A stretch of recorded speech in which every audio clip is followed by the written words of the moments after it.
மதிய வணக்கம் நண்பர்களே, எல்லோரும் எப்படி இருக்கீங்க? நல்லா இருக்கீங்களா? இப்போ நான் எங்கே நிற்கிறேன்னா, அது என்ன ஊர், திருநெல்வேலி தாண்டி தேவர்குளம் பக்கம் வந்து வன்னி கோணைந்தல் அந்த ஊருக்கு தான் எழுத வந்திருக்கேன். எப்பா தண்ணியை பார்த்தோன்னா கொஞ்சம் இதாக இருக்குது, மூஞ்சி கிடைக்கும்.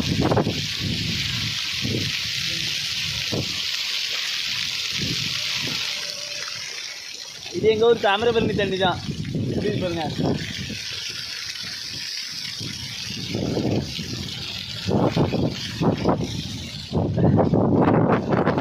கிலோமீட்டர் 60 கிலோமீட்டர் தள்ளி வந்து இன்றைக்கி ஒரு ஹாஸ்டலில் எழுத வந்திருக்கோம். சரியா? காற்று என்ன காற்று அடிக்கிட்டு ஊரில்.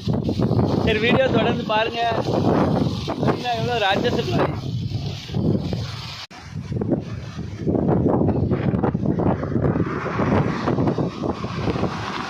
இந்த காற்று அடிக்கிறத பாருங்களேன். இந்த ஊரில் சூறாவளி காற்று அடிக்கிற மாதிரி அடிக்க பாருங்க. அந்த எப்படி மரம்லாம் அதை செய்து பாருங்க.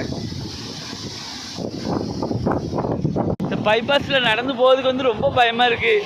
ஏன்னா அடிக்கிற காற்றுல நம்மளை அங்கே பஸ்ஸுக்குள்ளே தள்ளி விட்ருமோன்ட்டு ரொம்ப இதாக இருக்குது. ஒரு மாதிரி ஹாஸ்டலில் நெருங்கி வந்துட்டேன். இதில் ஒன்று என்ன தெரியுமா, 2 பேர் வந்து வேலை செய்யக்கூடியது தான் இந்த வேலை.